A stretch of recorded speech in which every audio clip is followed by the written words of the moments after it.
Welcome into another episode of That Betting Podcast with Predictology. My name is Chris, the MLS card guy, and we are joined today by our co-host. This is John from Predictology. How are you today, John? Hey Chris, no, I'm great. Last week was a bit of an away game for me as I was traveling, but I'm back on home. And benefit jet lag means I've been up a few hours early, and I've hopefully pulled out a few interesting stats for the games this weekend. Yeah, I think I was doing my article for you guys actually before this, so I have looked through a few of the games, and there is a lot to talk about. So we should have a pretty good show coming up for today. This is the week of July 2nd, 2022. There are actually some games Saturday, Sunday, and Monday that we will be looking into. So not just a weekend, we're going to extend a little bit into Monday as well. But yeah, I guess we can go ahead and get into it. We've got Predictology 101 coming up a little bit later on towards the end for if you're a little bit newer to betting and you want some help as to what to do and different terms and things like that we'll go over in Predictology 101. We're going to talk about the last weekend, obviously, and how we did just a little bit briefly. And then we've got an interesting piece, I think, talking about MLS Cup odds and who may be a good value for kind of more of the long-term approach to betting. So all of that is coming up this week on the show. So definitely stay tuned. Let's start with last week. How did we do last week, John? You have all the notes over there. I know I was pretty decent, I think, if I remember correctly, but I'll let you sing my praises a little bit, I guess. Yeah, I think you did very well. You did well on your picks, but also sent me down a blind alley at one point as well, by the looks of things. So that's the goal. That's the goal. We both got away with our little rivalry on the Vancouver New England game, as that one finished 0-0. So neither of us came away with anything on that one. But on the positive, our two bets of the weekend both came in with Montreal and Seattle recording solid home wins. Yep. And I think we wrapped up with a couple of clean sheet predictions. And you had Houston Dynamo won 2-0 with home to Chicago, I believe it was. Or was it Toronto? Chicago. And I was but then you sort of gave me some views on Inter Miami and also Adrian Heath's, should we say, less progressive tactics. And I sort of changed my mind at the last minute, which was a bit of a mistake with that game finishing 2-1. But if I'd stuck with the RSL, it would have been another 0-0 and clean sheet in the bank. Yeah, always listen to me. That's the moral of the story, I think. And actually, interestingly enough, I just bought Miami's goalkeeper on SoRare, so hoping for more clean sheets in the future, let's say. So yeah, obviously a pretty good first week there to get us going. So yeah, let's hop into some games and start going over that. So we are recording during Charlotte, Austin, and New York Red Bulls versus Atlanta. This is Thursday night. So we don't have injury information or, if anybody's resting from those games or anything like that. So just a little caveat before we start the show. But we'll go ahead and start with the first game of the weekend. We have the Seattle Sounders traveling to Toronto.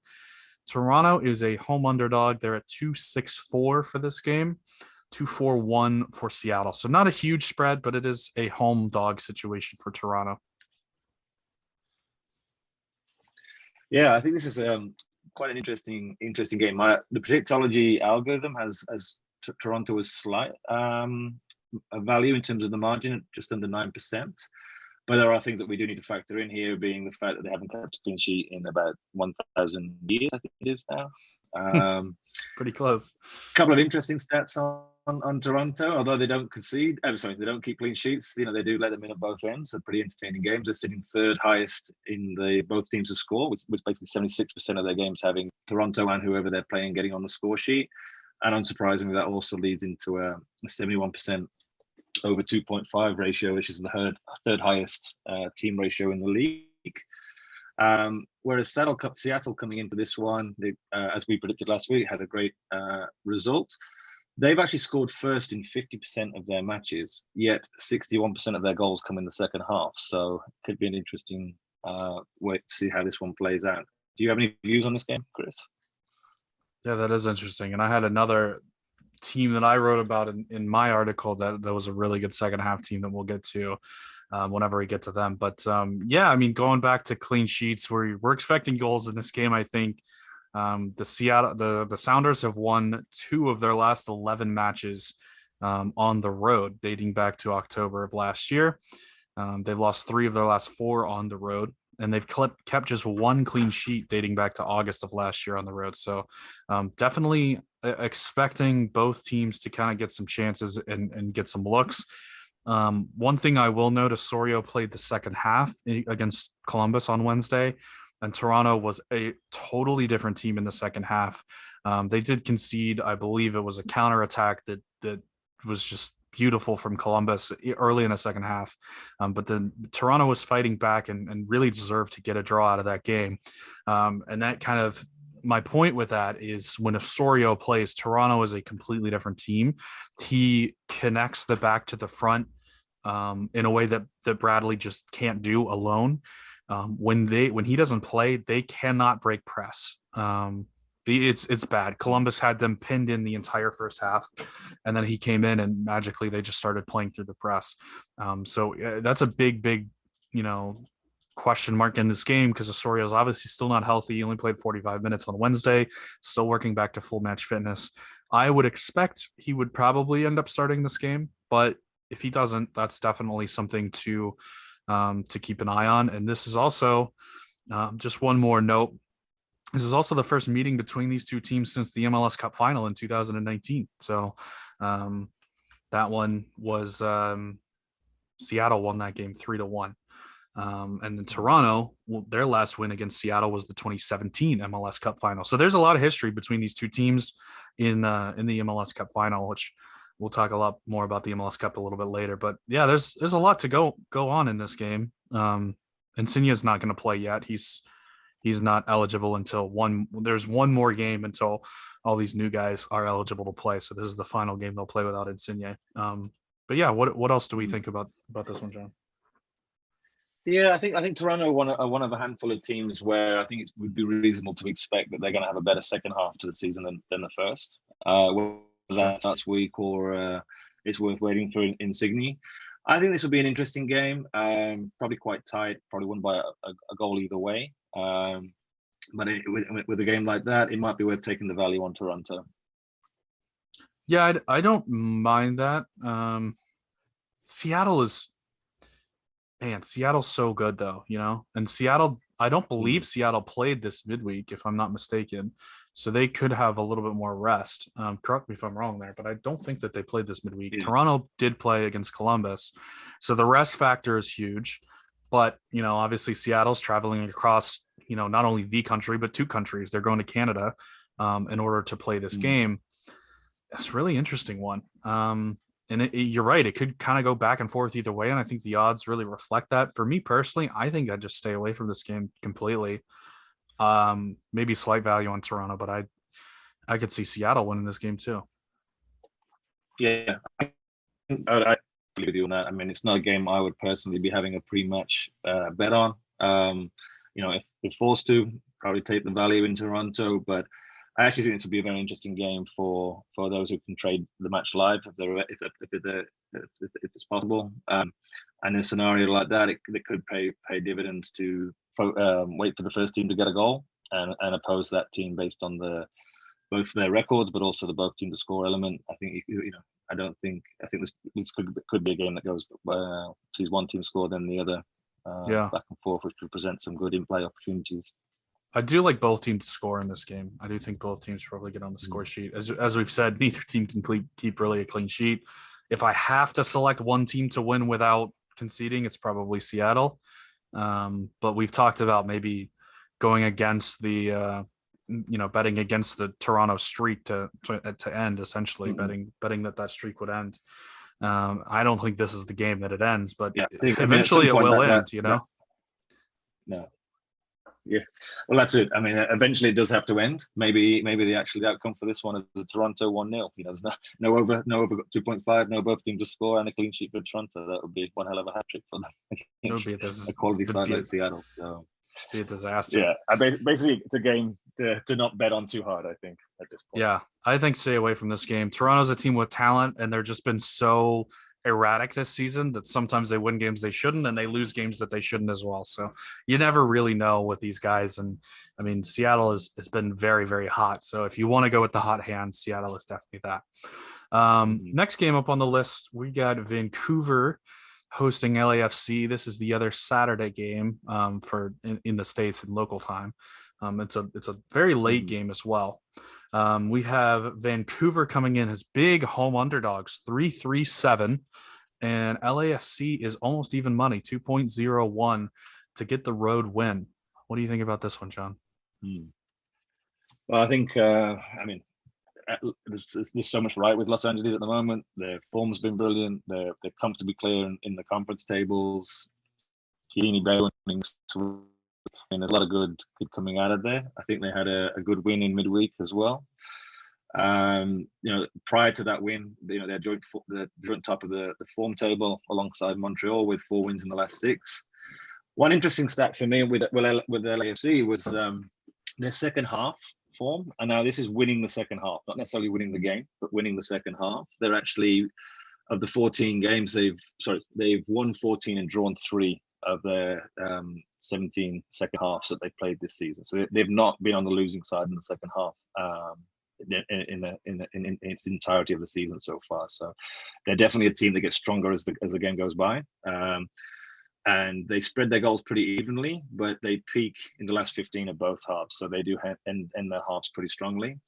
Which I find also interesting with Vancouver is that in all of their games, not just Vancouver scoring, but in terms of their opponents as well, 20% of their goals are in the first 15 minutes and the last 15 minutes of the game. So I think we could see LAFC growing into this game, and I wouldn't be surprised to see a couple of late goals going in as well.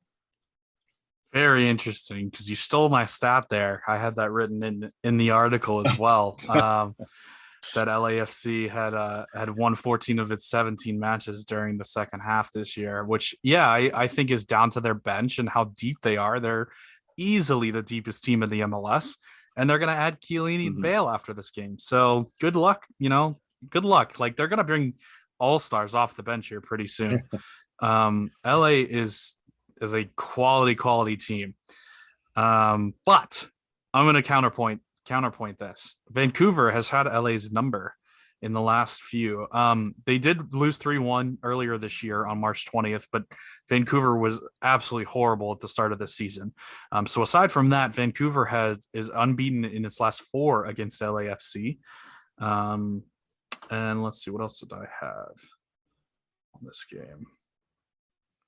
Also, Vancouver has the best home record of any team in the MLS since they returned to BC Place in August of last year after all the COVID issues. They couldn't get back into Canada until August of last year. Since then, they have had the best home record of anyone. BC Place is a very tough place to go.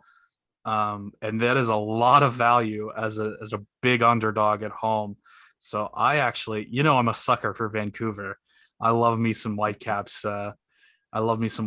But let's see, one more stat. Vancouver has been shut out at home just 3 times since the start of the 2020 season. They haven't been shut out at home in consecutive games since the beginning of 2019. So I also think that they will be scoring. I do think LAFC, you're right, they have a deep bench. They're very good in the second half. So I could definitely see Vancouver being up 1-0 at halftime, 2-0 at halftime, and LAFC coming back and getting a draw out of this game. I don't think I'm quite ready to pick Vancouver to outright win the game, but I do think there's value on fading LAFC in this game, actually. Also, you have Bale and Chiellini coming in. Is that a distraction for the player? Like, are the players who are actually playing in this game thinking, oh, well, this is the last time I get to play before these guys take my spot? Very, very interesting. Well, I think in terms of a player, I think your motivation would be, I'm going to make myself unbenchable, knowing if a Bale or Chiellini come in. I think that would be the attitude they're taking. I think they're all very valid points on Vancouver, and they're certainly a harder team to play in Vancouver. But I think at the moment, while LAFC is playing the way that they are, you have to back them until they tell us otherwise. So anything above even money on LA to get, I'll take that all day. I mean, I don't think you're wrong, except against Vancouver, because I love Vancouver. No, Yeah, no, I don't think you're wrong. LAFC is a quality team, and it looks like they're going to run away with the supporter shield. They're 7 points clear. Um, and maybe we'll talk about the supporter shield a little bit later on when we talk about the MLS Cup and what that means. But yeah, I mean, they seem to be kind of running away with things.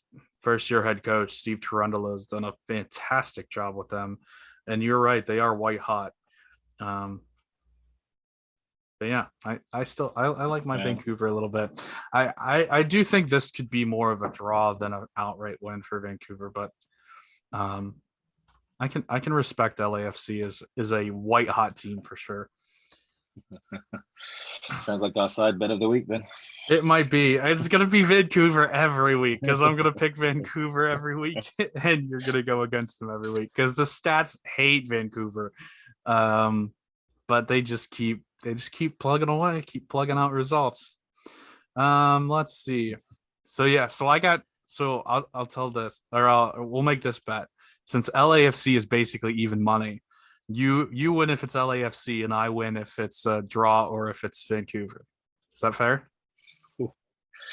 Oh, it depends what the price. Depends what we're betting. It's even money. It's But, even money, so, you know. Um, all right, I'll take that. I'll take that. yeah, I'll give you the yeah. draw.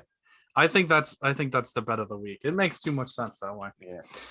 I I think that's fair. I do think LA. I really think that particularly that front line with LA, they're all going to be playing for their futures this week. Particularly the likes of Arango and some of the other guys. So I think if LA can get in front, I think we can see a few goals going. The other thing to note too, Vela signed his contract extension, and he looked much better. It looked like a weight off of his shoulders in the last game. So it's very possible that we see old Vela, and if we see old Vela, there's not a team in this league who's stepping in the way of that team. Like they're just going to roll people.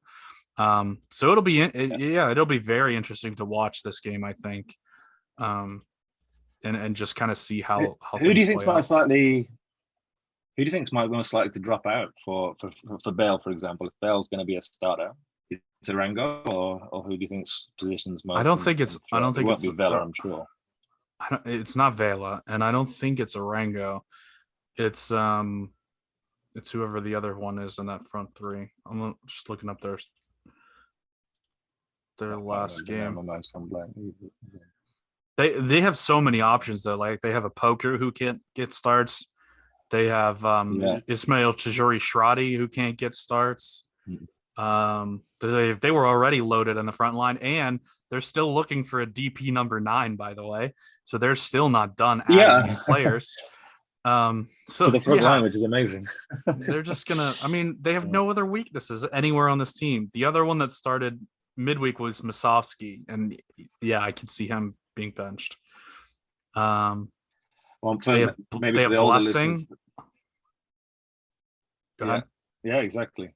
I was going to say maybe for the older listeners like myself, maybe we could be seeing an LFC 5 like the Christian Gross Tottenham team back in the early 90s. They played with 5 forwards across the front line. Didn't go so well. But the problem is, like, even if you play with 5 forwards, like, then you got to take off your midfielders, which was Cifuentes, Ilie, and Kellen Acosta in the last game. None of those guys are droppable. They still have Blessing, who can't get on the field. They have Fall, who can't. Well, he's been playing some, but they have Murillo, they have Escobar, they have Hollingshead, they have Palacios. Like, they're stacked everywhere. There's nowhere where they don't have depth, and that's why they're so good in the second half. And they're just adding to it. Like they're going to add 3 or 4 more really good quality players too. So, I mean, this is becoming LAFC a la 2018 or 19, whatever year they were really good. This is becoming like that team with the amount of depth that they have. So it is a little scary to watch from the outside for the rest of the league. Another team that's a little bit scary to watch, and this is just, if you want to see fights, I guess you turn into your New York City game every week. NYCFC faces Atlanta, coming off of 3 of the wildest games I've ever seen from NYCFC. NYC is it NYC or a UFC? Yeah, exactly. No, I think they may be confused. NYC playing, and this game is at Yankee Stadium, which is another thing to note from a betting perspective. NYC 1.6 as the home team. Atlanta on the road, huge underdogs 5.03. Where do we think on this one, John? Yeah, I mean, there are so many threads to this game.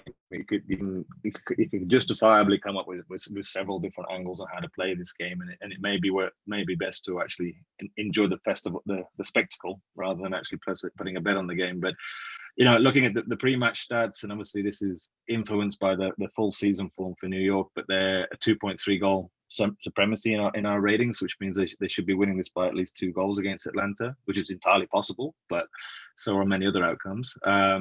They have a pretty decent record against Atlanta, winning 3 of the last 4. They're about right in terms of the pricing at 1.6, but they do sit ninth in the halftime table, so in terms of the first half. So New York again, another side that will grow into the game rather than sort of taking the ball by the horns early on. From an Atlanta perspective, they're second in the table in terms of over 2.5 goals in 73% of their games. So we certainly expect them to come here and give New York a game. And I think, particularly after the midweek game, which we'll come on to, the 4-4, this could be another game that has the potential to have a similar tit-for-tat scenario. Interestingly, in comparison to the New York halftime performance, Atlanta are terrible in the first half. I think it's the only way to describe it. They're second worst in the league. They've been losing 7 by halftime, while only winning 3 by halftime. But yeah, in the second half table, winning 7 out of 15. So they're definitely a team that's not beating and can certainly come back in the second half. Their goal spreads in their games are quite interesting. 20% in the first 15 minutes and 27% in the last 15 minutes. So that indicates that Atlanta make a big start to the first half, and it's usually in those first 15-20 minutes, but they'll certainly try and come back into the game in the second half and do score late in the game as well. So not sure if that helps anyone take a position on the game, but so still some. Yeah, there's a lot. It all indicates being a very interesting, a lot to unpack here. Interesting game to watch. Yeah. So Atlanta is also going to get back, I believe, they're going to get back Almeida, which would be we're 10 minutes into the Red Bulls Atlanta game, literally live as we speak. As long as no one gets hurt in this game and no one gets suspended, they'll finally have Marcelino Moreno, Joseph Martinez, Thiago Almeida, and Luis Araujo all available, all fully healthy, and all not suspended. That I could be wrong. Maybe they played one game together, but I think this may be the first time all season that we see the actual full attacking threat that Atlanta can possess. And it may take some time for them to kind of gel together. You haven't played with any of these guys, much less with all of them. It can take time to gel. The other thing, this game is at Yankee Stadium. NYC is much better at Yankee Stadium than they are at Red Bull Arena. So even their home games kind of need split into 2 categories, which is a little weird thing. And I think New York may have lost a game at Yankee Stadium earlier this year, but they were on some ridiculously crazy unbeaten run at Yankee Stadium. And it's because the dimensions are so weird at that place. The sight lines are so weird that it just throws everybody off if you're not used to playing there. That's another thing to note. So I think NYC are probably good value. But this is an Atlanta team that seems to be kind of coming along slowly. They're starting to get some guys back. Hyndman is back. He makes a big difference. I could see Atlanta. Like, Atlanta on paper has so much talent that this game should be more or less even. This game is such a big, spread one way or the other because Atlanta has not proven on the field that they are as talented as they are on paper. If they pull out the amount of talent they have on paper against NYC, they could 100% win this game. But I think NYC is pretty hefty favorites in this game, as do the odds, as do you, it seems like. And I think they're good value for that. It's purely because I have to see it from Atlanta before I can really believe it. So yeah, I think that's basically my part. We could have a full conversation about New York City and the last week, because every game that they've played has been like, I've never seen that before in my life. Weird. They're They had the game against the Red Bulls where they had 2 red cards and they had a fight after the game. It was just all around no good. They had a game against Philadelphia where they had to fight with the trainer and the trainer got sent off. And then they had the 4-4 game with Cincinnati where they scored 3 goals in first half stoppage time, which is absurd. So NYC is just like they're playing some really wacky games here lately, and I don't know if that's a good thing or a bad thing. What do you think about that? I think you've summed it all up entirely perfectly. I think it's Atlanta on paper absolutely have the potential to give New York a real game here. New York is more of the proven outfit for sure. Probably stronger on paper when you look at the full squad depth for sure. But the first 11, Atlanta can certainly give New York a game. I would be still siding with New York under normal circumstances because, like you say, until Atlanta really start proving that they can deliver on the sum of their parts, it'd be very brave man to get behind Atlanta. But that 4-4 game now just sort of throws everything out of the window. You're not sure how New York, obviously New York will not be happy of conceding 4 goals, certainly not from falling behind 3-0. There is a positive that they have the spirit and the ability to come back into a game. That said, they could still easily have lost that game in the second half despite getting 4-3 ahead. Probably should have lost that game in the era. second half. Sorry. Yeah, exactly. No, and this is a new era. Ronnie Daly only left a couple of weeks ago. The craziness has started since then in the last 3 or 4 games.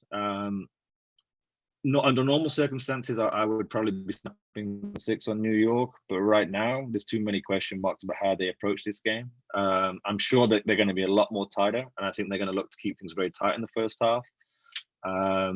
And I think it'd be a game I'd only get involved with after watching sort of the first half, seeing which personas of both of these sides have turned up. But I think this might be a game that's a slow boil that comes to life in the second half.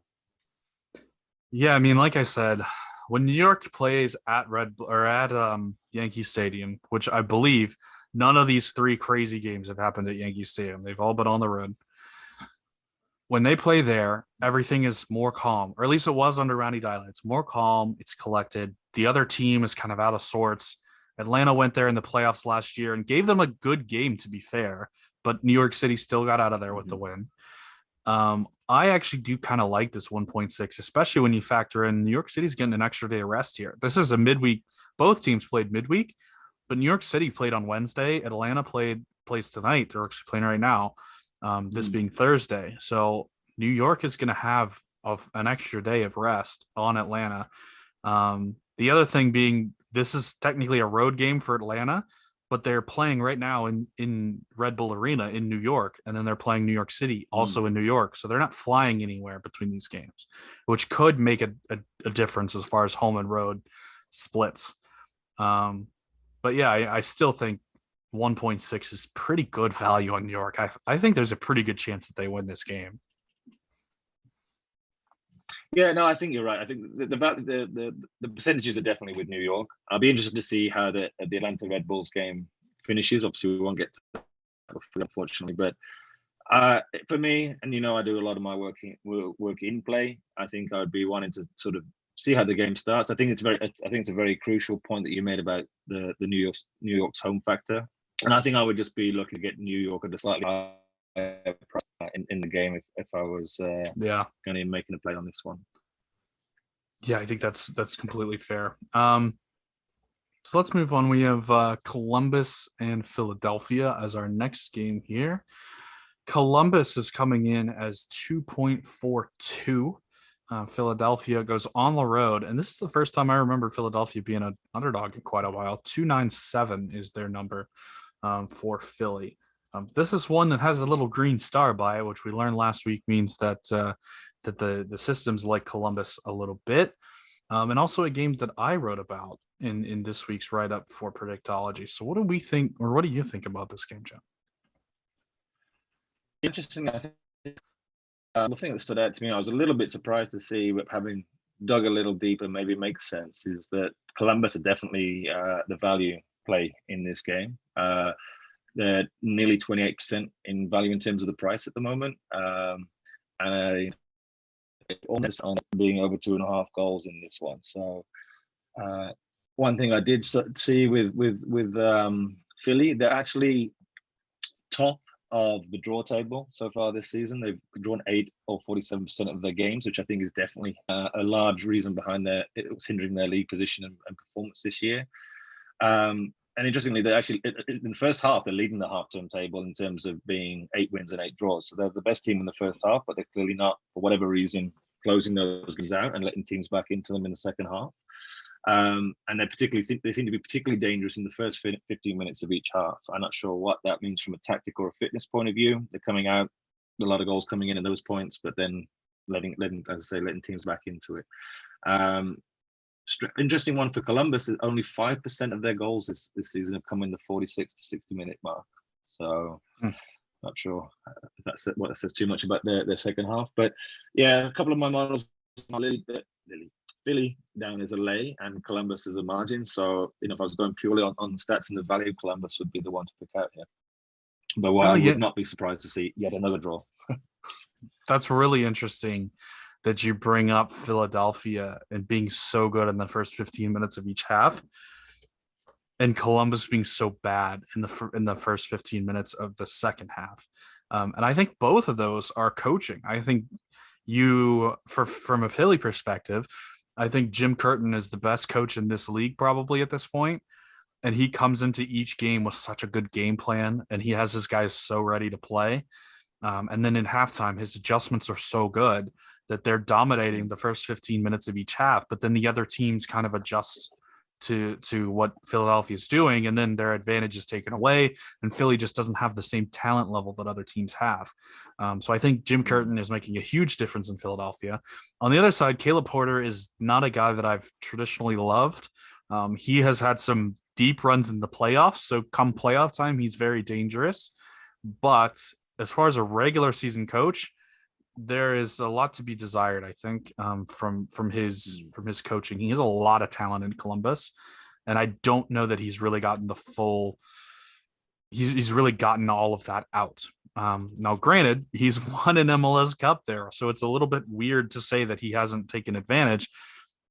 But in my view, he's just a great playoff coach, and he just had a great 2020. No one really expected them to win the MLS Cup in 2020. They just went on a big run, as Caleb Porter teams tend to do. Even back in his Portland days, he did that quite a bit. So really interesting. I think the coaching dynamic is big here. And another thing that I had written in the article is the history between these two coaches. So under Caleb Porter, Columbus has failed to score against Philadelphia 4 straight times. Last time they scored against them was the last regular season game of 2020. The last team to keep 5 clean sheets in a row against the same opponent was Sporting Kansas City against Portland, who was coached by Caleb Porter at the time, from 2014 to 2016. So I think this is purely just Jim Curtin is just so much better of a coach than Caleb Porter is. That being said, Columbus is a team that I see as coming. I don't know if this is the game that they not turn things around, but they start to kind of make their turnaround, because I do think Chucho makes a huge difference in this team. Basically, they're a very good defensive team that can't score. So that tends to lead itself to a lot of draws. You're playing against a team that is top of the league in draws. I think this is a draw. I think 0-0 or 1-1 is the final score. And I think I think talent-wise, Columbus is better than Philly, but Jim Curtin is going to get his team a result out of this game. And then one last thing that I had, I wrote last week in my article that Philly hasn't conceded a goal from outside the box in 55 straight games, dating back to November 2020. The first week that I write that, they immediately concede a goal from outside the box to lose their game. So that streak is now broken. I am a curse on whatever teams I write about. So discuss that as you will. Some great insights there, Kris. Particularly around the coaching aspect of it. I think that's really insightful for this game. Doesn't make it any harder to pick necessarily the outcome for this one. I think draw certainly seems the most likely, and But yeah, I mean, not a game I'm probably going to get involved with. But when it's this tight, when it's this hard to pick them, I generally go with the margin or the value, and that sides with Columbus. So I'm thinking maybe a 1-0 Columbus or a 1-1 draw for this game. Yeah, I don't hate that at all. I do think Columbus has a lot of talent, and I don't typically side with a draw, but the draw number is actually so low in this game. It's almost expected. It's 3-1-4. The next lowest one this week is like 3-4-2, I think. So it's like absurdly low for a draw. So that's kind of what everybody's expecting, and kind of, I mean, I can see why. It's a defensive team that can't score against a team that loves to draw. It's just screaming out for a draw in this game. Let's see. We'll go New England against Cincinnati here. New England is the home favorite, quite a heavy home favorite as well. I think that they may be the biggest home favorite of the weekend. I think they are. 151 is the number for New England. 559 for Cincinnati in this game, coming off of that 4-4 thriller against New York City FC. Cincinnati's been pretty hot. This is a big number. What do we think? Yeah, look, I think this is that result from midweek really makes this one quite a hard one to pick.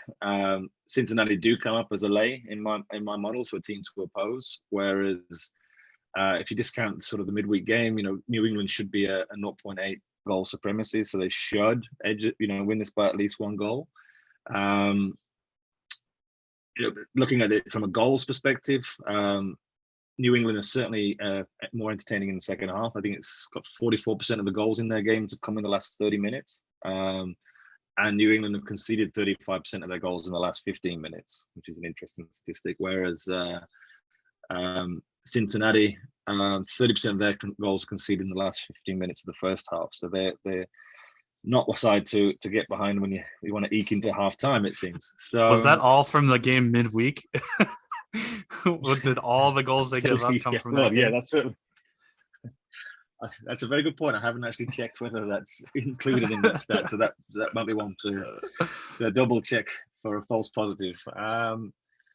Look, I would say New England are rightly favourites for this. Would I get behind them at that price? Not sure, particularly in the recent form that Brenner and Cincinnati have shown over the last couple of games. But it really is a game that New England should win, I believe. But I think it may be safer to sort of potentially back the draw New England in this one. So draw at halftime, New England in the second half. Interesting. So Cincinnati is quite they've been quite the bad team since they started in MLS. So discount this how you will. But the Revolution have won 4 straight meetings against Cincinnati, dating back to the very first match that they played against each other was Cincinnati win. Since then, New England has won every single match against these guys, and the Revolution are unbeaten in 9 straight games. Now, that does include 5 draws, so it's not like they're blistering hot, but they also haven't lost very many games here recently. I think you're right. The Revolution to win is probably the safe bet, but boy, Cincinnati, they can score, man. Like, they are really good going forward. If they get Vasquez and Brenner and Acosta going at the same time, this team is dangerous. So I don't. All right, New England should win this game, but 5.59 is a massive number, and I mean that's a lot of value. I don't know. I'm having a hard time not wanting to take that value. Even if I don't think so, this game is going to go one of 2 ways, right? New England is either going to be the better team and win this game fairly easily, or Cincinnati is going to score 4. Like Cincinnati could just run out with their offense and just obliterate New England. So yeah, I mean 559 is a big number. Yeah, you're probably right. I might stay away from this game.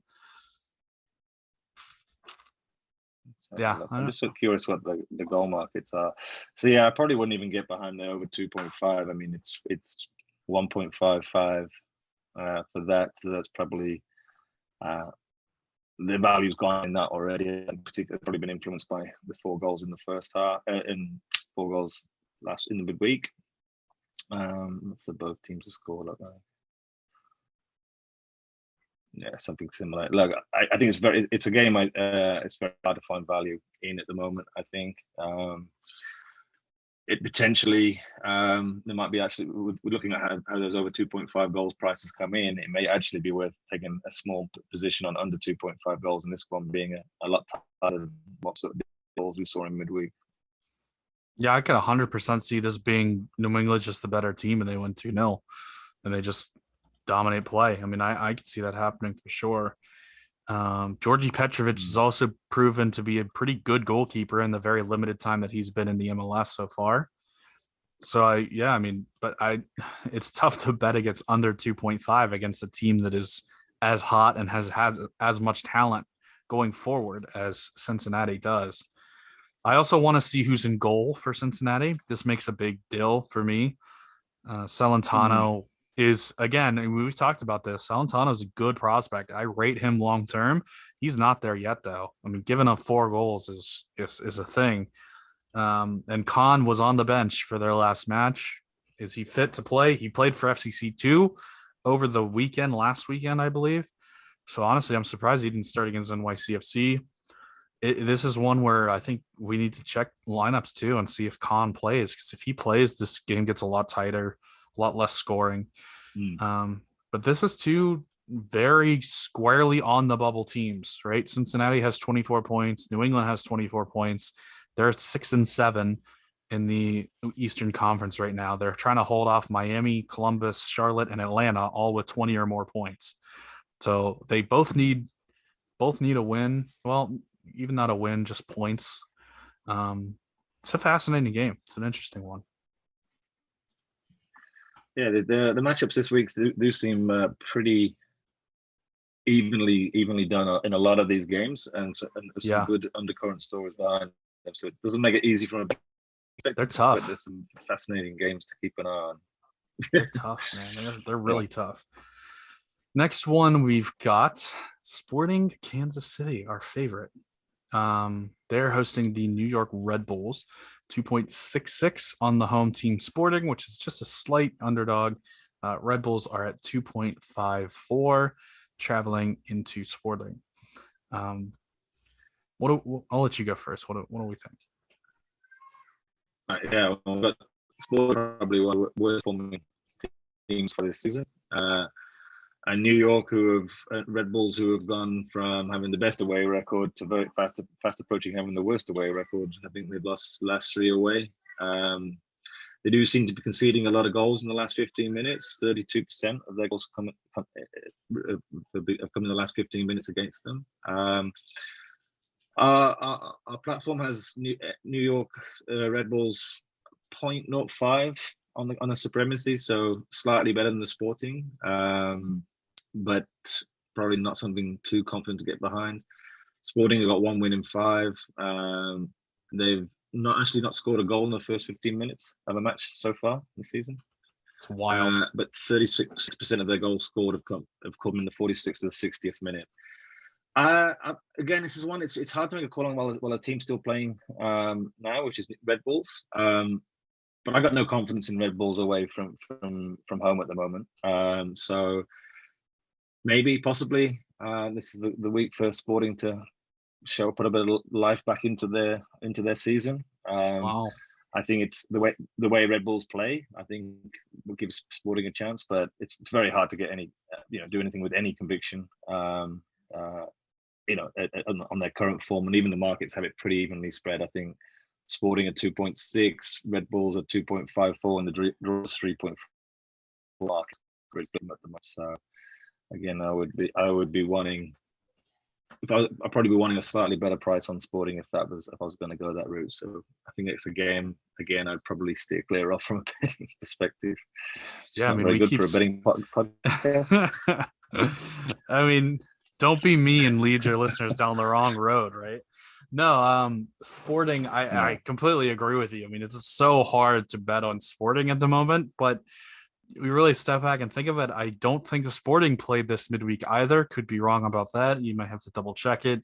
But New York Red Bulls is playing right now, so they're playing on very short rest. They played Open Cup last midweek. They played Saturday. So I mean, you could see you could see Red Bulls rotate in this game too. It's a huge risk. They just have so many games. They play such a high tempo style, and they're clearly the better team. Let's put it this way: they're clearly the better team. But all of this running and all of these back to back to back to back games versus Kansas City, who hasn't played, they've played like 2 games since the international break, maybe. New York's probably played like 4. And they're playing right now. So yeah, I don't want to bet on Kansas City, but I also don't want to bet on New York. I want to stay away from this game too. Let's just move on from that one. Minnesota is taking on RSL. Minnesota's the home team. They're 2-1 in this game. RSL goes on the road, which is this is an interesting number for a team this high up in the standings, but they are 3.04 on the road. And I think that's probably largely down to the fact that they've only won 1 in the last 5 away from home, despite their good season form. I mean, they're basically joint top of the current form table with Los Angeles with 4 wins in the last 6. But they're certainly having more problems away from, I forget their stadium name, but Rio Tinto. Thank you, the Rio Tinto. Yeah, look, and Minnesota is a team that I think we discussed this last week. They feels like the players that they got perform better do, and whenever I feel like picking Minnesota to win, they'll underperform, and when I think they're right for the picking off, they'll go and pull in a result. So, but that Salt Lake away form is a concern for me. Our models actually have Minnesota as favorites for this. They have 20% value in the price. They actually feel that the goal supremacy, home versus away, is in their favor as well at 1.3. And okay, they've won 1 in the last 6, but that was against who showed interesting form lines as well, which we'll come on to later. I would side with Minnesota in this one. I think Minnesota due a win in their cycle at the moment. That's an interesting one. Yeah, I think you're 100%. You're 100% right. Real Salt Lake at home this year: 6 wins, 2 draws, no losses. On the road, 2 wins, 4 losses, and 3 draws. So it's a completely different team away from RSL, and this kind of tracks with what we kind of think about them. They have got just an incredible team spirit, and at home that makes a big bump, and the fans give them so much. But they go on the road and they just don't have the talent to compete with some of these other teams. Minnesota is a supremely talented team if they're not living up to expectations. So I think I kind of want to lean towards Minnesota. This isn't a game that I picked personally, but 2-1 is not horrible value on a home team that I do kind of expect to win this game. So I might go Minnesota here. Loosely, I guess. Some interesting stats about the series, the past history, I guess, in this series. Minnesota won its first 4 home games against RSL, and they scored at least 3 goals in each of those matches. The last 2 games, RSL is unbeaten. RSL's won 1 and drawn 1, and they have only let 1 goal over the 2 games to Minnesota. So kind of a weird split of things. Going back in history between these 2 teams. I don't know. I don't. Again, I'm not confident on this game, but I think I'm going to side with Minnesota. Yeah, we've actually agreed on one, Chris. That's the first. That's weird. Are we allowed to do that? I don't know. That's never happened before. What do we do? Either that's a good sign or a very, very bad sign. It's a bad sign. Everybody should be picking RSL in this game, I think. Houston Dynamo takes on Charlotte FC. Houston Dynamo is a 2.05 favorite at home, 3.49 on the visitors. Charlotte, we've talked about their struggles on the road. Tell me what you think about this game. Well, I think it's in the reverse of my view on Los Angeles. It's very hard to back Charlotte in any way, shape, or form away from home unless they show us something a little bit different. And I think Houston in our models have them as a supremacy of plus 1.5, which I think is fair. And they look solid value at 205. So, like I say, it's just very hard to get behind a Charlotte team until they show form. So right now, I think this could be one that Houston's targeting as an important 3 points for their ambitions this season. And I think that's exactly right. Houston is targeting a very important 3 points. They are 2 points behind Seattle for a playoff spot. The West is tough. You are going to have to win games and rack up points in order to get into the playoff spot. Like right now, LAFC, Austin, Salt Lake, Dallas, Nashville, LA Galaxy, and Seattle are in the playoff spots. Which one of those teams are you going to kick out of the playoffs if you're Houston in order to make it? You are going to have a ton of points. And this is I don't want to say it's a gimme. But this is a game that you have to win. You know, this is, if you're serious about making a push for the playoffs, which we talked to on the other show, we talked to a Houston Dynamo expert, and he said that's about what they think. They think this team should push for the playoffs and be a 6 or a 7 seed in the playoffs this year. They're getting Hector Herrera in after the next game, but this is a game that you absolutely have got to win. Another factor in this game is the heat in Texas. This is the middle of, end of June, beginning of July. It is hot in Texas right now. Houston is one of those teams that benefits from that. Charlotte coming on the road. Charlotte have 2 points on their road games, and I know that because I've written it like 3 straight weeks. Wrote about it this week as well, taking Houston pretty safely, I think, especially at their number, which is 205. I think that's too high. I like the value in this game on Houston. Charlotte, when they play at home, they're a tough team to face. When they play on the road, and they're actually losing at home right now, 1-0 in the 77th minute to Austin. But when they play on the road, it's tough. Charlotte,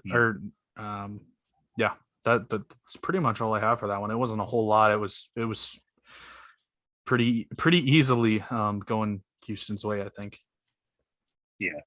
Yeah, I think it's certainly not by no means a gimme or a guaranteed win for Houston, but it absolutely is probably one of the most important games of the season for them this far, because this is where they need to be picking up 3 points, like you say, if they're going to make that push and touch. And I would expect to see these guys around about 1.8 for this game based on those factors in Charlotte's form. So at 205, I think that's excellent value and could well be my main pick of the week at this point. Ooh, a little foreshadowing there, and I like it. Let's move on to Nashville. They take on Portland's Timbers. Nashville, the home favorite at 188. We have notes about the U.S. Open Cup for this game. Portland 391 on the road as the underdog this week. What do you think? Yeah, so Portland flag up as a lay in my internal models, and Nashville as a team to back to win. So there's slight margin in this, potentially around about 5% on Nashville win. Their goal supremacy is +1, so it does indicate that Nashville should come out on this on top. Nashville seems to be pretty goal prolific in the first 30 minutes, with 41% scored in that period of their game's goals. So whereas here we go, this is the stat I wanted. So Nashville are scoring 32% in 60 minutes, while Portland are also scoring 33% in that 46 to 60 minute range. So there should be a lot of goals in the so watch out half time according to that. I'd have to pick for this. I'm not being overly impressed with Portland this year. Nashville are a solid, reliable, consistent team generally, particularly at home. So yeah, I would see a Nashville win here. So I'm gonna just play devil's advocate a little bit here. Nashville played 120 minutes on Wednesday in the U.S. Open Cup and lost on penalties in Orlando. I mean, the team could be deflated and tired, having just played a grueling game. They played all their starters. They were obviously trying to win that quarterfinal.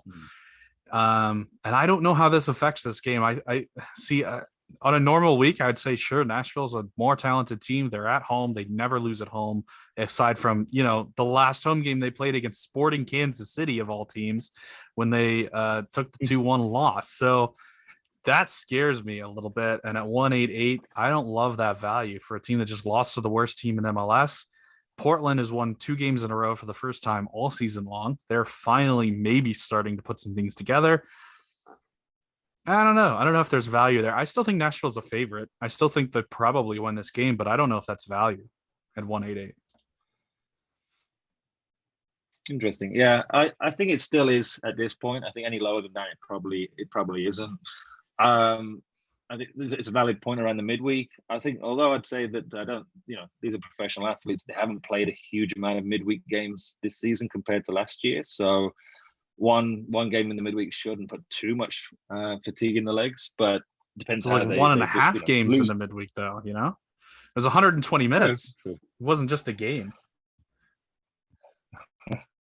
Hard doing so it certainly is for me. But I'm sure these guys can get themselves ready for the weekend. I think they're playing on the Sunday, are they, or the Monday? I can't Sunday. Sunday. Yeah, again, probably not a game I would get massively on either way, but I do think Nashville should get something out of this game. Yeah, I mean, I can see that. I could 100% see that. I'm just trying to give both sides here, and I don't know that there's a huge amount of value for me. But you're right. Like, I still think Nashville's the favorite. Let's put it that way. Yeah, no, they're very, very valid points that you raised. Yeah. San Jose against Chicago Fire. This is another interesting one. San Jose 2.03 as a home favorite. You don't see that very often. 3.39 for the Chicago Fire going on the road and completely listless at this point. What do we think about this game? It's a couple of interesting ones in this. So, firstly, one thing I spot is that San Jose have only been winning once at halftime all season. So wow, that's pretty interesting. Chicago won one. They're actually the lowest scorers at 15 goals so far this season. Actually, they seem to be losing basically by 1 or 2 and not scoring because both teams' score record is also the lowest at 35%. But here's something to give Chicago fans potential hope. They've only scored 15 goals this season, but they're actually the 6th highest in the league at expected goals. So they should have been scoring 1.51 goals per game, which almost 11 goals less than they should have scored this season. Now, if you sprinkled 11 goals across their games so far this season, I'm sure that would have made a significant difference to their points total and performance. So, don't know where those goals are not clinical, not scoring as much as they should be. But I think it's a team that at some point is going to start getting closer to that expected goals level, and potentially San Jose is a good place to start. Interesting. That is not the way that I thought you were going to go with that.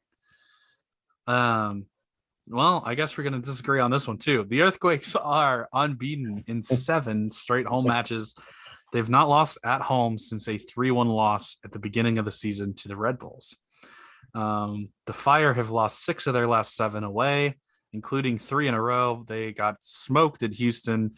Nashi, who's the co-host of our other podcast, is a Chicago fan, and he's completely given up on Chicago for the season. So I think that should tell you something right there. But there's no hiding it. These are both bad teams. San Jose's last in the Western Conference. Chicago's second to last in the Eastern Conference. Both teams are within the bottom 5 of the league in general. And in a situation like this, I kind of just want to side with the home team, and I think that's kind of where the odds are. It's just kind of, I guess, a home team type thing. The one thing that scares me about this game, because I was going to take San Jose with a decent amount of confidence, but San Jose didn't play last week. I don't believe they played midweek. They might, honestly, weirdly enough, they might be rusty. They had their game canceled against the Galaxy last weekend. Then, we talked about this pre-show when we were talking about Supporter Shield winners going into the playoffs. When you have a bye week, and specifically an unscheduled bye week, that can really throw off your form and your timing and all of that kind of thing. So maybe there is some hope for Chicago in this game, from my perspective. This is kind of another one I would just kind of stay away from. Yeah, it's hard to say. Obviously, very hard to do that with any conviction when it comes to Chicago. It's purely that expected goals. it does indicate that they've been massively underperforming Yeah. in that regard. I mean, do you have any insights of the Chicago team? I mean, have I got that right? Or was that Sorry, Toronto? you're kind of breaking up there. I didn't hear that. Oh, sorry. I mean, do you have any insights in terms of why they may be underscoring quite so significantly? Is it the tactics limitations up front? Any hope you can give Chicago fans and Nashi in terms of starting to become more clinical in front of goal? I mean, at least at the beginning of the season, you could mark a lot of it down to they just didn't have great players, but they're starting to get some more guys in. They've got Jairo Torres come in, they've got Chris Miller come in. They've obviously had Shaqiri since I believe the start of the season, but he's also missed some games due to injury. Is he going to be back for this game? Is a question that I did not ask myself, and I have not looked at his match log. I don't know if he played against Philly or not. That's a big question mark. If Shaqiri plays, that kind of swings things towards. He played 90 minutes against Philly. Good for him. That's kind of odd to come back from injury and play 90 minutes, but oh well. Shaqiri plays. I mean, Chicago's a decent team. I think Nashi had a lot of hope early in the season, just seeing some of the results and kind of like you're saying, he saw how good this team could be, and they just kind of weren't, for whatever reason, weren't grinding things out. They're kind of the opposite of Montreal. But yeah, I mean, I maybe this is a decent team against a bad team, and Chicago should have an edge in this game. Yeah, the more you talk about it, the more I think I'm liking the Fire's chances. Yeah, I think Chicago, whether it be this weekend or not, they're a team to watch over the next month. I think they're, there's an element of expecting them to sort of return to the mean a little bit. So I think they will start scoring more in the coming games, particularly as that forward line begins to gel a bit more with the two new guys coming in. I think in a game like this, I would be taking a chance with Chicago, and if it's not this week, I'd certainly be monitoring their results in the coming weeks, because it can't get any worse than 15 goals so far this season. Here is their schedule over the rest of July. They're in San Jose this weekend. Next weekend they host Columbus. The weekend midweek after that they host Toronto. Weekend after that they host Seattle. The next weekend they're in Vancouver, and then the final weekend of the month they host Atlanta. So 4 of the next 5 are at home for Chicago. You might be onto something there. They may be coming off the bottom of the table. Yeah. Okay. Yeah.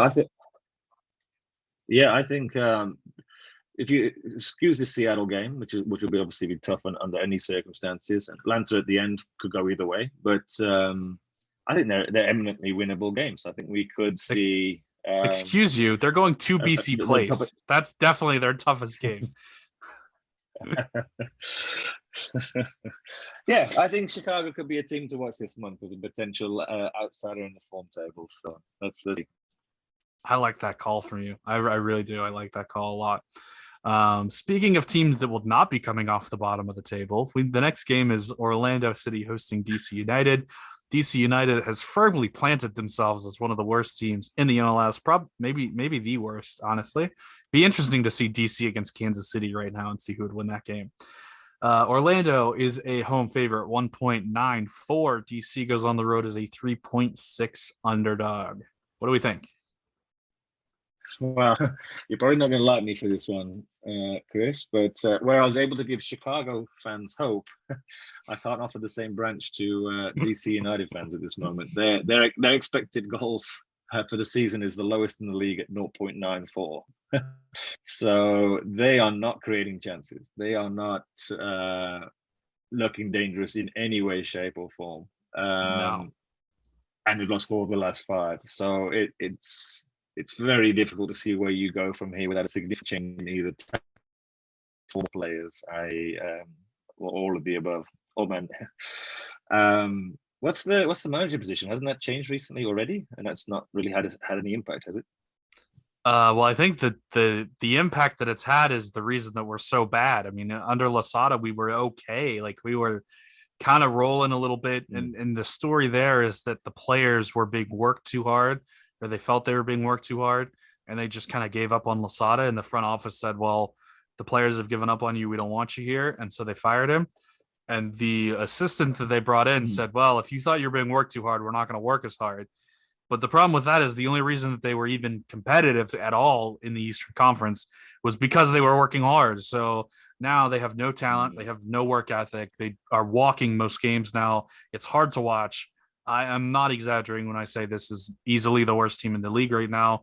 And I'm honestly shocked that a team is anywhere near 2 as a home favorite against us. Like they're 194. That's a lot of value for a team. In my opinion, DC has no chance to win this game. This is all Orlando City. Orlando, again, we have to mention the midweek. They played 120 minutes. We didn't play. Okay, like maybe, I guess, maybe Orlando City's just tired. Is that the reason why they're 1.94? Orlando has quality. Like they have Carr up top. They have Mauricio Pereira back. They have Facundo Torres. Like they've got good players all over the field. DC has one player who's probably one player who should be on a roster. 2, I guess, with Gressel. Taxi and Gressel are about the only 2 players that should be in the MLS, if we're being completely honest. And I guess Moses Nyman, but he's hurt right now, so he can't play anyway. I am all over Orlando in this game, and this is not, as you can tell by the passion in my voice, this is not a biased opinion at all. No, indeed. Well, I think I explained the price. It just creates an opportunity for us and everyone listening. Orlando actually have the second lowest expected goals ratio at the moment in the league this season, 109. Really? Just very different to an Orlando side that I'm used to with Nani back in the day, who has been quite progressive.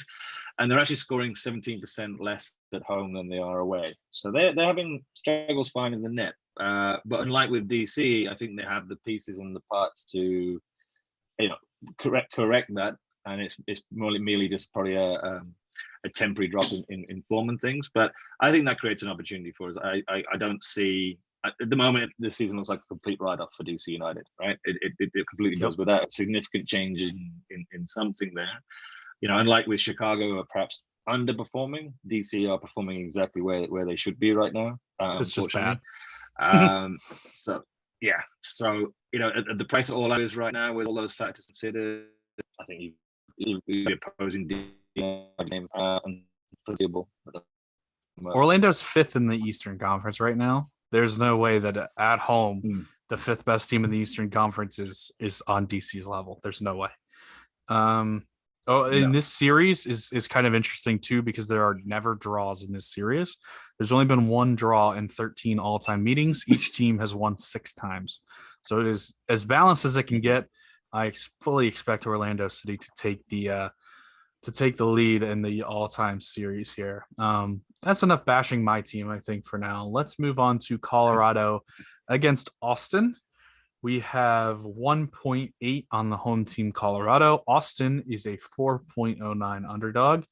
Let me check the Austin score because it may be finished. It is in the 95th minute, and Austin is leading in Charlotte 1-0. Interesting result there. So, what do we think about Colorado against Austin? Interesting. Yeah. Well, if they hold on to that, I think that's an excellent result for Austin.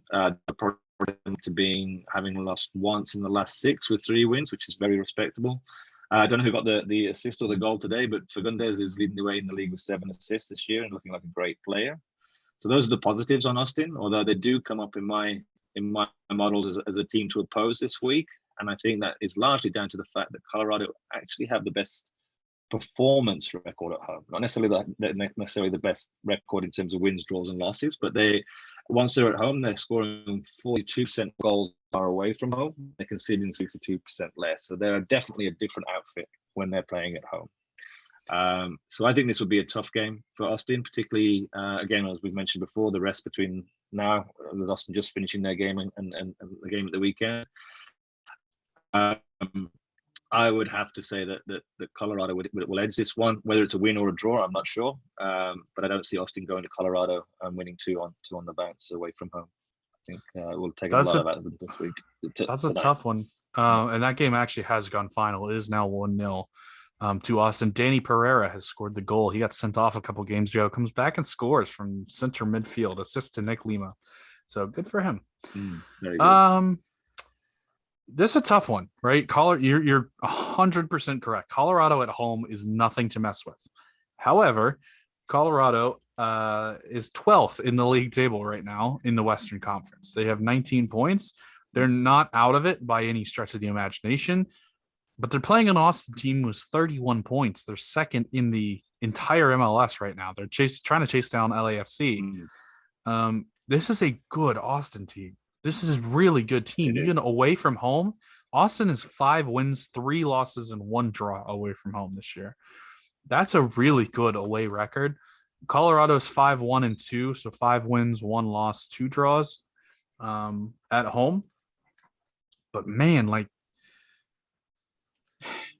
I don't want to pick Colorado. Like, that's a lot of value on the underdog. You know, I'm a big underdog guy, right? Like, I am trying to find when underdogs will win. And 4 is a pretty big number on Austin. That's a really good team. I kind of like the Austin value there a little bit. Yeah, I think I wouldn't strongly disagree with you on that. I think Austin are performing very well this year. It's just really hard to get behind any team going to Colorado with their home form. I mean, I admit their general form is pretty terrible. No wins in 3, 1 in 5. So it's certainly not a team I'd want to be backing at 1.8, put it that way. If you compare that to Orlando against DC at 1.98 or Houston against Dallas at 2.05, those are much better picks than Colorado to beat an Austin side right now. So I would probably be, this is not a game I would be personally putting any financial incentive into. I think a draw could be reasonably expected. I think you can make a case for all 3 outcomes in this one. And Austin aren't a particularly free scoring team. Colorado do some, can score sometimes, but again, I don't see any value in the goal markets either. So not one I'd be very touching at the moment, but I think you have to respect the home performance of Colorado to a certain degree in any moves you might make, but there are definitely better bets this weekend. You say Austin aren't free scoring? They've 32 goals this year, which is second in the MLS as far as what I can see. They look like they scored. Oh, my bad. I was looking at the wrong. No worries. I retract that statement. I looked at the wrong line in my spreadsheet when I was looking at the Miami, or was it the DC line? Miami and the DC line. I was just looking. Oh God, yeah, we're not free scoring at all. We're not free scoring at all. No, you can edit that bit out for me. So New York City is 14 on the goal differential. LAFC is 17 on the goal differential. Austin is 3rd in the league as far as what I can see, at 12 on the goal differential. This is a really good Austin team, and being at 4.09. You said you'd take LAFC at 2 point something on the road in Vancouver, the toughest place in the planet to play. I like Austin. If we're picking road underdogs, I like Austin at 4.09 going to Colorado. But I agree, Colorado is a tough place to play too. But if someone can do it, Austin has shown that they can grind out results on the road. Look, I think that's a totally fair position to take. I certainly don't think Colorado are a bet at the prices they are. There are far better value around. Yeah. And yeah, it's fair. If you compare Austin to LA's price, yeah, the value probably is in Austin. So I think, you've changed my view on that one. Well, that means Austin, there's no way Austin wins this game. Remember, if I talk you into something, it will not happen. Yeah, we apologize to all Austin FC fans. Official apology will come later on. Yeah. Next one is Dallas against Inter Miami. Dallas is at 1.61. Inter Miami goes on the road at 5.14. And I told you that I wanted to talk about this game before we talked on the show. This is my one game for the week that I am really, really passionate about. So I want to hear what you have to say about this game first. No, I think with that build-up, you need to go first. I want to hear your insights on this one. Okay, that's fine. So this is something that you won't know outside of the U.S. The 4th of July game in Dallas is a big, big deal. It's the largest fireworks display in Texas, and they get a huge crowd every year is always sold out. It sells out within minutes every single year. They get a huge crowd, and it's a massive atmosphere, and it's a party. And after the game, there's this huge display of fireworks, and it's really really cool atmosphere. If you ever get the chance to go, highly recommend. And very unique in soccer, I think. That being said, on the field, they are incredibly successful on July 4th. Last year, they drew 2-2 with Vancouver. Before that, they have won every single game since 2013, I believe. It might be 2012. I don't know if they won 2013 or not. I wrote 2013, but I don't know if that includes 2013 or not. The last time Dallas actually lost a game on or around July 4th, because they didn't always play on July 4th. Sometimes they would play July 2nd or July 3rd, but now every year they are scheduled on July 4th. That's since 2011 they started that. They have not actually lost a game on July 4th or around July 4th since 2006, when DC United went in there and won. It's so long ago that DC United was actually a good team at the time. All right. So Dallas on 4th of July, we have to, as a show, we have to always pick Dallas on the 4th of July. That's just how it has to be. And if all of that doesn't convince you, consider they're playing Miami in this game. Miami has never gotten a point in the state of Texas. They have a 2-1 loss in Dallas, and they have a 5-1 loss in Austin earlier this year. They've never played at Houston. And FC Dallas has lost 2 consecutive home games. They have not lost 3 consecutive home games since September of 2011. So that is literally like verbatim, word for word, what I wrote in the Predictology article for this week. This is my pick for the week here. So I'm interested to see where the numbers are going to steer me wrong on this one. I'm going to find it very, very hard to disagree with you. Inarguably, what we have to do this weekend is Dallas, by the sounds of it. Interestingly enough, the goal supremacy has Dallas as strong favorites as well at 2.4, so they should be comfortably beating into Miami. Notwithstanding the fact that it is for in any other factor, prices there's about 6% margin in it.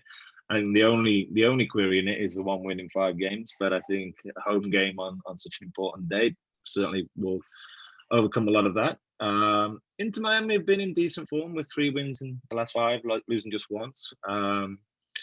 Interestingly, they've not scored in the first 15 minutes all season, but their highest goal band is 15 to 30 minutes. So it's certainly not sure what's behind that. That's weird. But both teams in this game score highly in the last 15 minutes. So this sounds like a game to be watching right through to the 90th minute. Yeah. Look, I cannot do anything but support your view on Dallas for this one. I think it should be fun to watch all the way through the end of the 90 minutes and watch the fireworks after, if you ask me. Indeed. Inter Miami, you're right. Inter Miami has won 3 of its last 4, but all 3 of those wins were at home. They have not won on the road. So I'm all over Dallas for this week, and it's a tad bit irrational, but that's what we do here. That's why we get paid the big bucks, to be a tad bit irrational. So we're going Dallas on the 4th of July game there. Let's see, how many more games? We have one more game left, right? We've got LA against Montreal. Yeah, Montreal Galaxy, or Galaxy Montreal. Boy, this is an interesting one. So Montreal flies across 2 countries. Second time I've said that today. They will be LA Galaxy will be 1.79 at home. Montreal goes on the road at 3.98. How are we looking? What do we think? It's another, like I say, this is another interesting one. Montreal certainly don't have any issue with finding the net. They've only kept clean sheet in 6% of their games, and seen over 2.5 at 76%. As a whole, looking at the season, they've been winning at 9 times by halftime, so they certainly come out strongly. But that drops to just 3 when away from home, which is 11th in the table. So they certainly don't come out and dominate those first halves as much as they do when they're at home. LA Galaxy actually have the worst home performance, as I said, the win, draw, and points record, but in terms of how they perform compared to when they perform away from home, They score 6% less at home, and they're conceding 21% more. So, sorry, I don't think they're the worst. I think they're the second or third worst when I was looking at it. I can't remember what I said now, but they're certainly not performing well at home, and I think they're underperforming for their expectations this season. And they've won 1 in 5, and our models have these two teams pretty closely matched. I'm sure the odds are on the teams. Let me have a quick look. Well, I certainly wouldn't be taking Galaxy at 1.79. 179 at 398. This is. I'm with you. Like, LA is horrible at home, and here's another stat for you: Montreal won 2-1 against Seattle on Wednesday. It was their 4th away win of the season, which equals the club record for away wins in the regular season. We're in June, and they just equaled the club record for away wins in the season. I could 100% see them taking this game, but counterpoint to that. Fun fact. So Montreal has 29 points this year in 17 games played. You want to try to guess what their goal differential is? In 17 games where they have 29 points. They have 9 wins, 6 losses, and 2 draws. I'm going to say, they concede a lot, so I'm going to say it's pretty small. Let's say it's very small. It's 3 is the goal differential of a team that is first in the Eastern Conference and 3rd overall in the entire MLS. This is weird. Like, I don't like picking Montreal, but that being said, I do like picking underdogs, and Montreal is an underdog. They're a pretty hefty underdog at that, and this is a game that, I mean, we've said home road is not a big deal for the LA Galaxy. Montreal, it's not a big deal. Montreal goes on the road and wins pretty consistently. These two teams are fairly even in my book. I think they're both kind of bubble playoff type teams, and I'm going to take the long odds on Montreal in this game. Not obviously not super confidently because it's a big underdog, but I do like the value there. Yeah, I wouldn't dissuade you from that. I think Montreal's a type of team which I think will find it very hard to sustain their current form and point for the full season. You're feeding as many goals as they are. It only takes a very small drop off on your own goal scoring rate for those wins and draws to start becoming draws and defeats. So I think you're right. They're probably on the bubble for the playoffs rather than where they're sitting at the moment. I have no confidence in the LA Galaxy at the current time, and I certainly wouldn't be going anywhere near it at the current price. So, if forced to take something on this match, Montreal would probably be the value.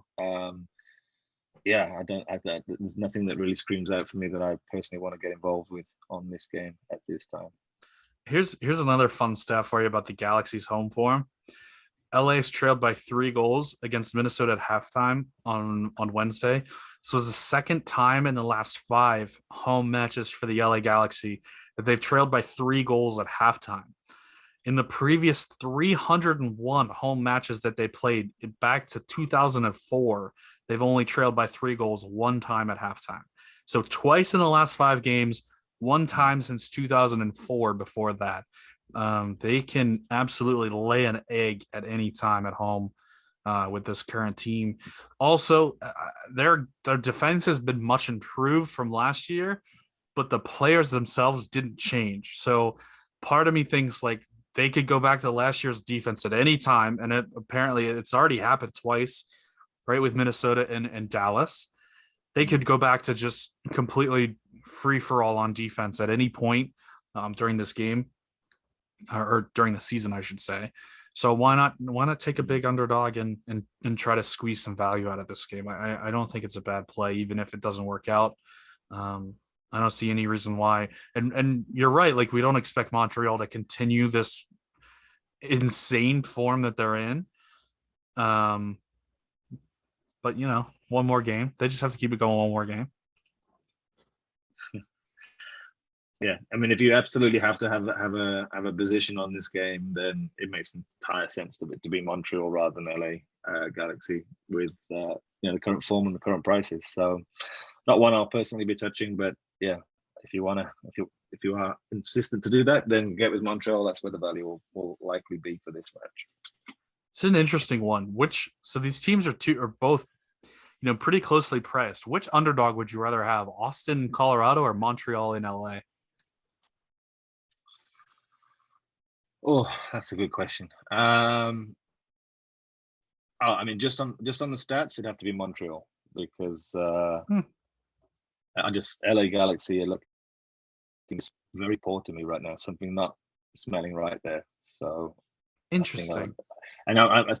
that's more on LA Galaxy looking very dodgy to me at the moment than a reflection on us being strong. I think it's just Colorado are more capable of giving Austin a tough game, whereas LA Galaxy are more likely to implode again rather than find some form. That's interesting. I don't think you're wrong. Um, LA, the Galaxy sits sixth in the Western Conference. Colorado sits 12th in the Western Conference, and I don't think you're wrong. I think you're 100% right on that point. Just a weird league that we're looking at here. So that's It's the all. beauty of the MLS. Right. Sometimes it's beautiful, and sometimes it's downright horrifying to look at. That is all that we have for games coming up this week. We want to talk quickly about the MLS Cup. And we had some values. Let me pull that back up. We had some values for who's going to win the MLS Cup, futures odds. And we wanted to take a look and see who presented a decent draw for trying to win the MLS Cup. And this kind of came about because we were talking about, if LAFC does eventually go on and win the Supporter Shield and they look pretty dominant doing it, how likely are they to actually go through and win the whole thing? And we went back into the records, and it turns out that the Supporter Shield winner has only won the MLS Cup in 3 of the last, I think it's like 15 seasons. I can pull it back up here. But the Supporter Shield winner has only won the MLS Cup 3 times. I think actually maybe since like 2003. And they've only made the MLS Cup final once in that time period. So only 4 times out of the last roughly 20 seasons has the MLS Supporter Shield winner actually made the MLS Cup final. So we're kind of talking through what does it mean, winning the Supporter Shield and then having home field advantage in the playoffs. How big of a deal is that? Does that really make too big a difference? And to me, it doesn't. To me, it really doesn't at all. You can especially look at last year. You had New England as one of the most dominant teams in the history of the MLS. They had the most regular season points in MLS history, and they got bounced in the very first game, albeit on penalties, but they got bounced in the very first game. I think another contributing factor to that is when you win your conference, you also get a bye game in the first, or the bye round in the first round of the playoffs. And when you're not playing week in and week out, your form kind of tails off a little bit. So that team that gets into that playing on the road against the 1 seed, typically, in my opinion, has a little bit of an advantage. Even if they're not the better team on paper, they typically do have a little bit of advantage. Both 1 seeds lost last year in their first game. So it's interesting. What do you have? Do you have any stats, or do you have anything that you wanted to share about, whether it's Supporter Shield going on to win the cup or just cup odds in general? Yeah, I think I think you've made some great insights there in terms of how the performance of the Supporter Shields do when it comes to it. I'm just trying to pull up the odds now because that would suggest that Los Angeles are pretty poor value in the market at the moment. I think we were looking at about 4-1, were we? I think earlier. And I think if I was, as a betting play, like if you're looking to take a long-term view, take a position within those markets, maybe potentially drip feeding a few bets, through from now, and we're exactly the halfway point in the season. You want to be looking at those teams who are on the bubble, as it were, for the playoffs, and sort of potentially avoiding the head of the market. Hopefully, some of those would come in price during the course of the season. I'm just trying to find the US Open Cup. No, Not the Open Cup. I think I said you the odds earlier, didn't I? Yeah, you did. There we go. MLS Cup winner. Got it.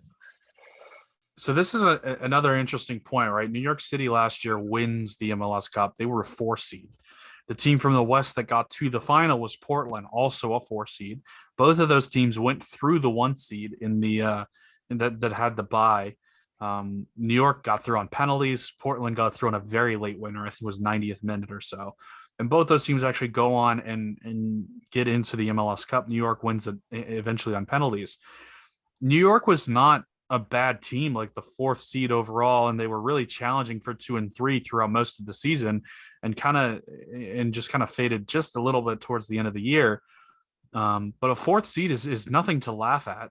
So what you're really looking for with odds, at least in my opinion, what you're really looking for is a team that will get into the playoffs, and a team that is going to be hot for the second half of the season. So Portland is a great example of this. I had Vancouver last year as a great example of this, even though they ended up getting bounced in the first round. But Portland is a great example of this. Portland has never had great teams, but they've gotten to the MLS Cup final multiple times. I think they've been there 4 times maybe. And all of them, they got hot in August and September and just kept winning games.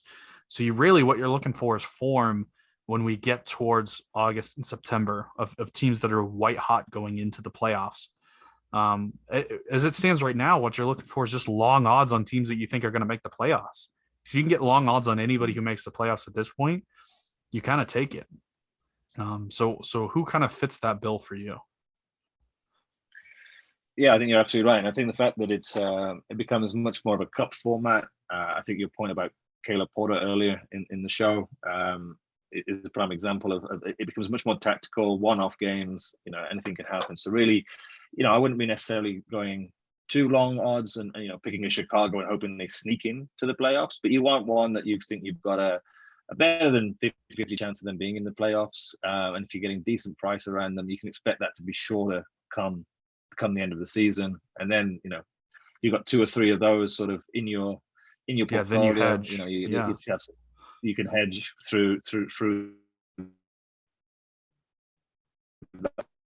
that. Obviously, we are exactly at the halfway. You cut out there for a second. Oh, sorry. Right after you said hedge, you cut out. Yeah. So as I said, so I think if you're looking at teams right now, obviously we are exactly at the 50% part of the season. So there may be a few form lines that will become more apparent in the coming weeks, probably in a month or so. But early look at things, I think Seattle Sounders a big price at 17s at the moment. Again, New England would certainly fit that sort of profile of as a 3rd, 4th, 5th sort of seeded side going in there, similar price to Seattle. Nashville looking to price at a similar price. I think Atlanta at 34s look very, very interesting. Yes. And surprisingly, Salt Lake look fairly big at 21s as well. Atlanta price at 34, alongside Toronto at 34. That at the moment seems to be one I'd definitely pick out. The tough thing with RSL though is I don't think they're going to have a bunch of home games. And really, they're only on home form. Are they really, really good at this point in the season? So I don't know that I love RSL as a playoff team. Looking for me, I mean, you mentioned Orlando City was pretty bad at home. That can almost be a positive if you end up being like 4th or 5th and you only play 1 home game or 0 home games and you're a decent road team, which I think they may be a decent road team. 25-1 is not horrible. You mentioned Nashville. I do like Nashville, but they're in the West now, which is tougher in my opinion. So 16 is not horrible, but let's see. Atlanta, you're 100%. I think Atlanta may be if they can put it together, Atlanta at 33 or 34 is insane value. That's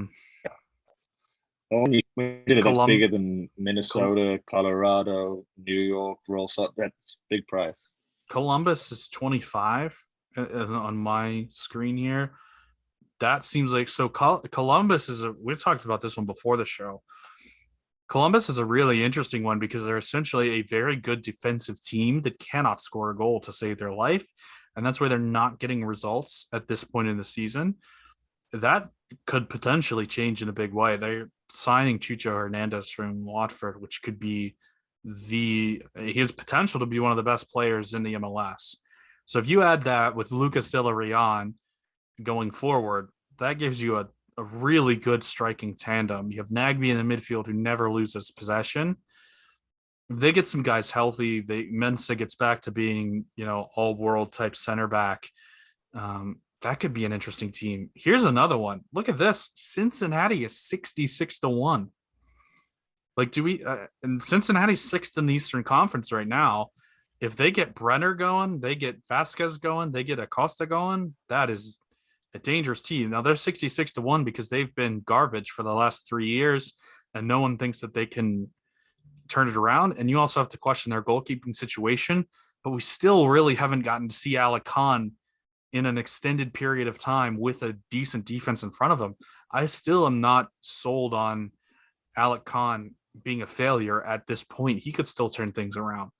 Houston Dynamo at 40-1. They get Hector Herrera in this season, or this summer. They are also making some signals that they have. I mean, they're under new ownership. They have a ton of money, so they could be an interesting value. FC Dallas is 25-1. Dallas has the front three for Dallas is fantastic. They just need to stay healthy, and Dallas is a little inconsistent for me, but 25-1 is pretty long way. Let's see who else is in here. What about DC at 50-1? Oh God, could we be like 1,000-1? I still wouldn't take that. There's 0% chance that DC even makes the playoffs, much less wins the MLS Cup. Like, that's horrible. And there's some teams that are like Kansas City is 100-1. Who else is lower than us?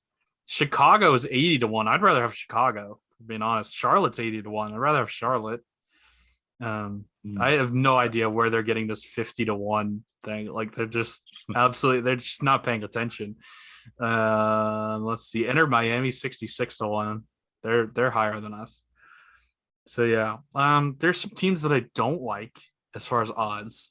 LAFC is no value for me.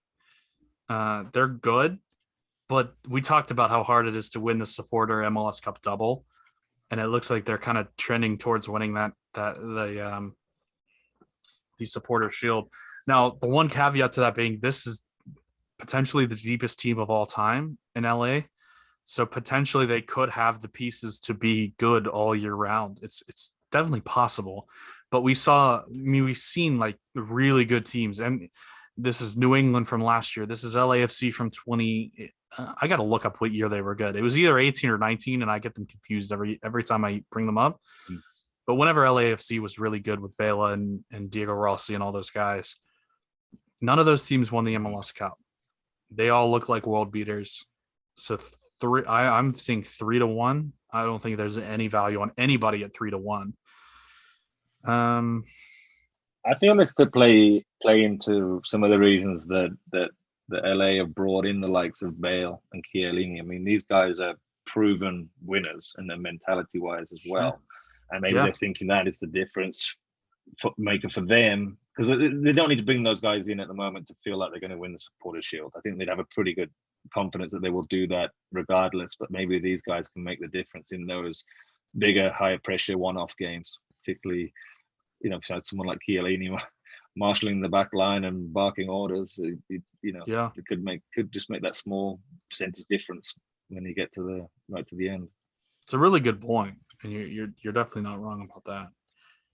Just 3-1, like I can get Austin to win one game at 3-1, whereas LAFC has to win the whole thing. That's tough. I do like Seattle. No, I don't know if we mentioned Seattle, but I do like them at 16-1. Sorry, go ahead. Yeah. No, I was going to say, look, I think at the moment Los Angeles are rightly the favourites, but they're prohibitive at that price at the moment. I think it's an interesting call on Cincinnati. I think that could be a real roughy one to go with. Atlanta's the one that really stands out for me, and Seattle do look value. And look, to be honest, I'll be monitoring the price of New York and Los Angeles over the next few months. If I see any of those prices, they lose a couple of games, or if New York's craziness continues for a couple more weeks, taking a slightly higher price and looking to hedge that once they return to form is a way to get the position on those sides who will undoubtedly be in the playoffs and contesting the latter rounds of that. But I'd want a slightly higher price. So if you see those ever drifting, that's the time to sort of take a snip. 100%. And I did this last year where I would get a couple teams down on form, especially really early in the season. It's fun to do this. You get teams down on form and people panic and the odds go way up, and then you get them locked in at that price. And then they're still the same team they were, at this point. So you can get like Atlanta right now, and then you can get Austin in 2 weeks. They've lost 3 games and everybody panics and they go up to 30 and you lock them in. Austin actually at 16-1 is good. I don't think we mentioned them either. But anyway, Austin, if they go up to 30, love that. Colorado goes up to 50, you love that. Yeah, I mean, these odds change constantly, and I'm surprised how much they change week to week. But yeah, you can get if there's 1 or 2 teams that are undervalued now, you pick them up. And then a month from now, there's 1 or 2 more teams that are undervalued. You pick them up. And by the time the playoffs roll around, you've got half the teams in the playoffs. You've got 30-1 odds on. You're in good shape, like you got a good chance to run that out. So yeah, it's an interesting one to kind of keep an eye on and see how the markets develop. But yeah. I think it's one we can circle back to every few weeks and see how it's trending. For sure. DC at 50-1 is just the funniest thing I've ever seen. So let's do we're going to wrap up the show here with Predictology 101. You're going to talk to us a little bit about value betting here, John, so take it away. Yeah, I thought it was this is very much this is a topic we can go very, very deep element to it. We've mentioned value and margin through a lot of the call, a lot of our analysis. I mean, in essence, value is getting a price or the likelihood of something happening at a higher odds than what is being offered. I mean, the simplest definition of that would be, if I was to give you 55% against 45% on heads or tails, you'd back the heads at 205 every single time, right? It's a 50-50. You might not win one, you might win the next 10, but over 1,000 or 2,000 heads or tails, if you're giving me 205 on heads each time, I'm going to make a profit. And that's basically what you want to be looking to do with your betting wherever possible, is spotting within the market where the odds look wrong that are being provided against the true probability of something happening. I think a great example of that, what we've just been looking at today, Orlando City. We have, I think that was the one I was looking at. We have them priced at 1.7. Sorry, the live price is 1.76, and we have a sort of a 56% chance of winning the game. We're getting much better odds than what the true probability of that is. And if you do that enough times over a long enough period of time, you should be beating the odds, the profit line from the bookmakers. So we use a proprietary algorithm within which analyzes any game taking place, and what they'll look to do is the algorithm will be assessing that particular match and comparing it to hundreds, if not thousands, of similar profile teams and games, and it will sort of determine what those true odds should be based on those characteristics, and then we'll compare that with the live odds, and then we'll show indicators throughout the match analysis area of the site, showing where there is potential value in each of the markets and each of the games that are taking place. Now, that does not indicate that 100% win that particular game. It just means that there is value in that price, and if you do that approach long enough over a long enough period of time and a high enough number of bets, you should be coming out ahead. And I think that's really the important part, right? When you talk about value betting, it's not panicking when things don't go well for a week, a month. It happens. Like everybody goes into bad spells. Everybody gets unlucky. And you'll go through some tough spells, but if you do truly have some good value bets that you're playing, like John said, over the long term, things will typically play out. So if you look at one specific bet, you may be disappointed in that, but it's the long term that we're worried about, right? We're not worried about what our bank looks like in one day. We're worried about a year from now. We're worried about 2 years from now, 3 years from now. So you have to consistently do the little things right all the time, and I think that's really how we're going to make this big picture, right? This is how betting mirrors life, right? You got to do the little things consistently in order to get the big picture to really line up for you. So, really interesting there about value betting. So I appreciate that from you, John. I think Yeah, that is pretty much it. just quickly, Yeah, go yeah, I for was it. just gonna say, look, I mean, we go into that topic in a lot more detail on the blog section of our site. So there's a lot of interesting reading if anyone wanting to go a bit further with that. Yeah, for sure. There's great resources all over the place. If you don't know, definitely ask in the Discord, or wherever you can do that. So yeah, I think that should wrap things up pretty well. Just a quick, I guess, recap of kind of our. I don't want to speak for you, but you kind of said that you were going to take Houston versus Charlotte as your match of the week here, right? Yeah, I had it down basically between Orlando and Houston. Let me something real quick. I mean, I think you've made a great shout in terms of Dallas, so I won't steal that from you. You can't. I've already Yeah, like I said, claimed it. yeah, I've claimed it as my own.